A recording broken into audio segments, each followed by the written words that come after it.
The following is an encore presentation of stories from the Dooralong Transformation Centre. Tuned to 94.9 Rima Central Coast. Sat in the studio is Blake from the Dooralong Transformation Centre. Morning to you, Blake. Morning. How are things going for you? Yeah, pretty good. Pretty good? Yeah. How long have you been at Dooralong now? About 5 months. 5 months? 18th September. Yeah. And overall, quite happy with your progress? Yeah. Yeah. Yeah, it's a good place to be. Good place to be. A bit hot though, is it? Yeah, it has been lately. Yeah. I mean, I think you had a family day a number of weeks ago before Christmas. I came out and it was a hot day then, and it seemed to be hotter as I drove down the valley towards Dooralong. So, yeah. So you're all air conditioned? Yeah. But we don't get much wind because there's all mountains around us. No, that's right. You're in a little bowl there. A bit of a heat trap, isn't it? Yeah. Lovely wildlife and things like that. Yeah, though. Beautiful wildlife. Wallabies. Yeah. Snakes. You got it. Okay, Blake. Well, I can see this, but the listeners can't. You're a young guy. What sort of age are you, Blake? 19. So you're a really young guy. Yeah. Yeah. So tell us about growing up. What was life like as a kid for Blake? When I was younger, life wasn't too good. Like, I lived with my dad when I was heaps young, and then he went to court against him because I got sexual assaulted by him, and he went to jail for a many number of years, and I got a little bit of compo, and then not long after that I went into docks and just yeah. So it's been, well, let's be honest, it's been a pretty rough childhood for you, hasn't it? Yeah. So this was in your early teens. We're talking about you were in docks. Yeah, from like 12. Yeah. So what was that like for you? Like, I wasn't really in one place because I kept moving around because I kept getting in trouble, not listening to families. So at first I was with Doc's families, and then they ran out of places to put me with families, so I ended up going in refuges. I moved around a lot. Yeah. So there was no stable background. No. It was just sort of moving on. Yeah. Yeah. And what about school? Didn't really do much in school. Like, when I did go to school, I wouldn't turn up, and because I kept getting enrolled in different schools every time I moved, and then then I would move and didn't have a chance to go to school, so I'd get enrolled to another one, then I'll move again. Yeah. So. And always being the new kid, it's really hard at school being the new kid, isn't it? And if that's happening on a regular basis, it's probably just easier to just not go. Yeah. Yeah. So you've had a really troubled background. Did they not, in docks, knowing what had happened with your dad, did they not offer any counselling or sort of? Yeah, I've had counselling for a many number of years. I'm a bit over counselling. You're a bit over it? Yeah. Okay. So, drugs is your addiction, is that right? Yeah. When did they first appear in Blake's life? About 12, I've gone pot, cigarettes, drinking, and then around 15, something like that, I got on the ice, and that's when it all went downhill. That's very young, isn't it? Yeah. Yeah. So you did it all, really? The sex, drugs, rock and roll, but you tried all the various drugs that were there? No. Or you graduated from cannabis and moved? Graduated from cannabis. Like, I tried trips, weren't my thing. I just Yeah. And what about your mum, Blake? We hear that obviously things are not good between you and your dad, but what was your mum? My mum, I have a good relation with. I go and visit her every once in a while. She's a good lady. When she was younger, she was on drugs and all that, but she turned her life around. She's got a degree, working now, got her own house building. Yeah. So was she seeing what was happening with you? Yeah. She must have been really worried for you. Yeah. Having been there herself, she could see you repeating some of the mistakes that maybe she made. Yeah. Would have been hard for her just to look on. Yeah. Not be able to do much about it, I suppose. Yeah. So, sorry, you were going to say, Blake? She's been big support for me, getting clean and that. Yeah. And, good lady. So, you're at 15 and you're doing ice. Yeah. Yeah. We hear ice, it's one of the drugs that the papers and the media sort of, they always portray it as being addictive almost immediately, and was that your experience? I wasn't addictive all immediately. I went on weeks just having it maybe once, twice a day, and then I got really into it and I was having it every day, all day, and yeah, then I started doing crime for it, and we ended up going to juvie, and then when I turned 18, went to jail, and then went to Dooralong. That's how I got to Dooralong. Yeah. And what sort of effect was the ice having on on you emotionally and mentally, but also physically? I got really skinny. Like, I was unbelievably skinny from physical effects, but like, the reason I liked it is because it made me more social. Like, I had more mates when I had it. I thought I did, but they weren't really mates. They were just around because I had drugs. So you felt more confident in yourself, more at ease with people? Yeah. Yeah. So it's all like almost like self-medicating. Yeah. In a way. Yeah. Yeah. But it had that terrible effect. Because if you don't mind me saying, Blake, you're not real skinny at the moment. You're not obese or anything, but you don't look like a skinny guy. So yeah, it took its toll of you. Yeah. Yeah. Yeah. When I went to jail, like, I bulked off a bit, and then 5 months at Dooralong, I've gained like 30 kilos. Yeah. So what age were you when you were sent to jail?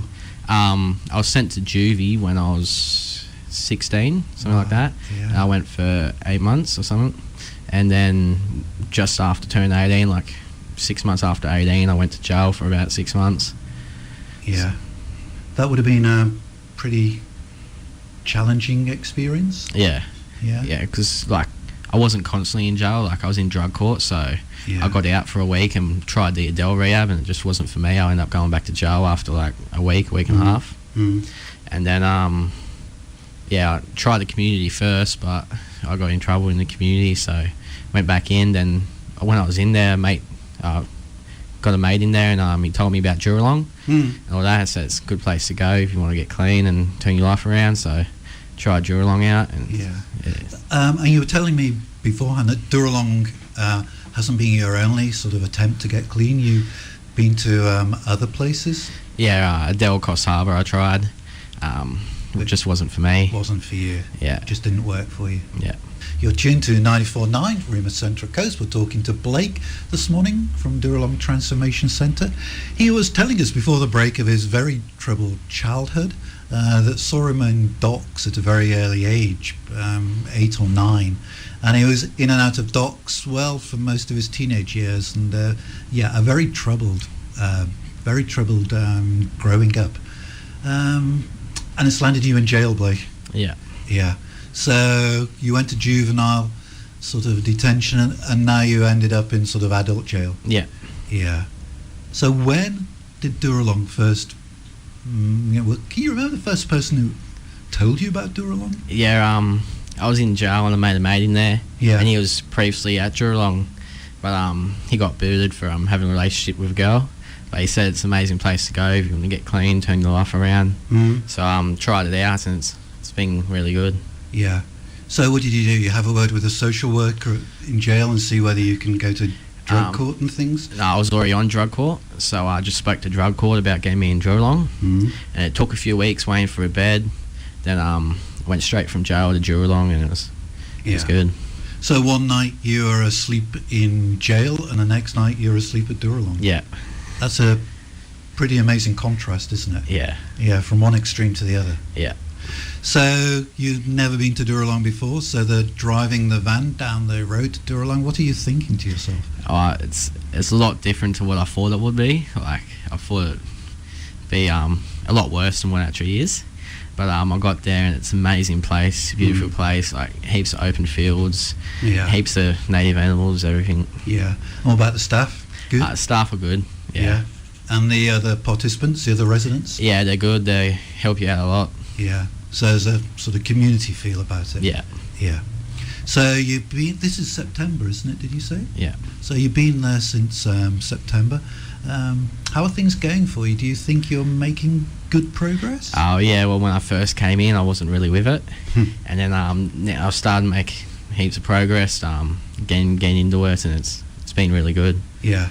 Are there any programs there which you feel are, really hitting the nail on the head for you? Well, I did anger management, and that was good for me. And I did this lift program where I went flying and got to fly a plane. Wow. And it's supposed to enlighten you and make you think you can do anything. Yeah. Yeah, it was really good. So that was arranged from Dooralong? Yeah. What's it called, a lift program? Yeah, lift program. So tell us a little bit more about that. What do you do? You go out and you have a little induction for about 20 minutes, half an hour. Yeah. Then he takes you up in a plane. First time you go up, he takes you up in the air and then you take control and you fly around for a bit. Yeah. And then the second time we went up, we got to take off. Yeah. And we did that a few times. And then last time we went up like to 3,500 feet or something. And stored the plane. Oh, gee. And just drop a bit and then you recover. Yeah. Yeah. And this would it be from Warnervale or something like that? I think it was Rutherford. All right, up the Hunter. Yeah. Yeah.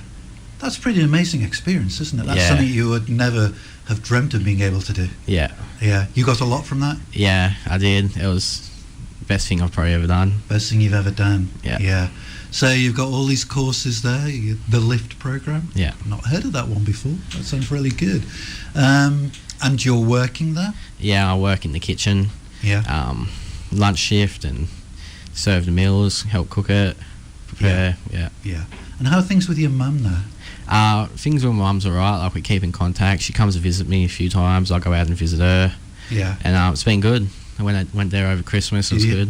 Yeah. Would it be nice to have a family Christmas? Yeah. Yeah. Haven't had one for a while, so. Can you remember where you were the previous Christmas? Not really. No. I was probably just with mates again. Is that right? Yeah. But it wasn't a good time. Nah. So, yeah, a nice special time for you. Yeah. Yeah. The other thing we usually ask our guest is about the spiritual side of things.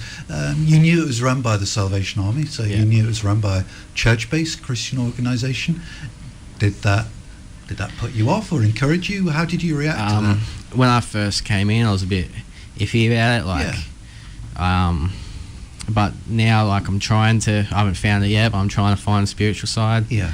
And You had no church background? Nah. No. So it's all very new to you? Yeah. But you sound as if you're fairly open-minded about it? Yeah. Yeah? You go to the chapel night, which is tonight? Yeah, chapel night's alright. Yeah. So, yeah. And you say you're looking for God? Yeah. Yeah. Yeah. Don't worry, he's looking for you as well, so you're going to meet. Yeah. Yeah. Talking to Blake, who's been at Dooralong now since September, so we're coming up September, October, November, about 5 months, something like that, 4 or 5 months. Yeah. How long does the course normally last, Blake? Normally 10 months, but some people stay longer. Yeah. They need more. Yeah. Some people could leave shorter. Yeah. So you could be sort of halfway through, something like that. Yeah. Yeah. So what more do you hope to get from Dooralong? I hope to get the tools to use so I can go out and stay clean. Yeah. And try to go into aftercare, get some support on the outside, and get some manageability. Yeah. What do you mean by manageability? Be able to manage my own life, because I haven't done much, taxes, nothing like that. Yeah. And they can help me with that, and they'll help me get a place when I leave, and they're helping me get my license and all that. With your background being in and out of docks and not having a good relationship with your dad, there was probably nobody to model those manageability issues for you when you were growing up. Nah. So I kept moving docks places, so I was just always with mates and yeah. You talked there about supported accommodation, transition accommodation. How does that work? That's aftercare. It's like a halfway house afterwards, and it's for when you go out in the community and you get support and stuff, and other boys from Dooralong are there, and it's just to help you transition in the community. Yeah. And that would be really helpful for somebody like you who doesn't have that stable sort of home background to go back to. Yeah. So rather than just saying, see you, Blake, you can go into that halfway house and sort of transition back to finding a new job. Yeah, it'll be good. Yeah, it will be good.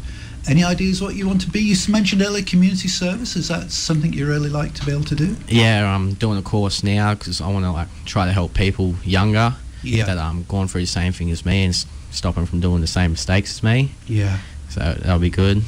Yeah, and we've said this to other guys on Wednesday mornings.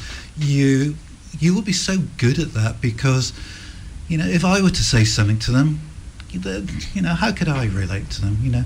But when they hear you, and you say it's like this, it's like that, then they know that that's the truth. There's sort of authenticity about your experience. So they might listen to you, they certainly wouldn't listen to me. Yeah. And that's an ideal of yours, is it? Yeah, it's something I'd love to do. Something you'd love to do. That would be great. And further down the track, so we've had you through transition, you've moved into the community, you're still 19. Yeah. What 10 years from now? I hope to have my own house, a good family. Like, I haven't really had a family. Like, a good relationship with a family. Like, I hope to have my own family. Yeah. Good job, stable job, and yeah. And good model dad. Yeah. To be the dad that you never had. Yeah. That'd be great. They're really good. Really good aspirations, Blake. Your mum must be proud of you. I know she herself turned her life around from her drug addiction, so she will know how tough it is. So she must be really proud of you. Yeah, she is. Yeah, she's big support for me. Yeah. Proud of yourself? Yeah. So you should be. Really should be. Look, Blake, it's been a delight to talk to you this morning. Take our regards back to all the guys and girls back at Dooralong. You'll be having a big roast meal tonight. Yeah. Why do they do that roast meal when it's 40 degrees? It's just, can't you have a salad? Oh, you get ice cream afterwards. Oh, you would need it. You really would need it. You get the food sweats and no. But look, it's a great community time, isn't it? Yeah. So you have a great night, and we just pray God's blessing into your life, that he continues to direct you towards that life that you're looking for yourself. Yeah, thanks. Okay, thanks, Blake. You've been listening to an encore presentation of the Dooralong stories, which can be heard live every Wednesday at 10 a.m. and repeated 8 p.m. Sunday and 1 a.m. Wednesday, right here on 94.9 rema.cc.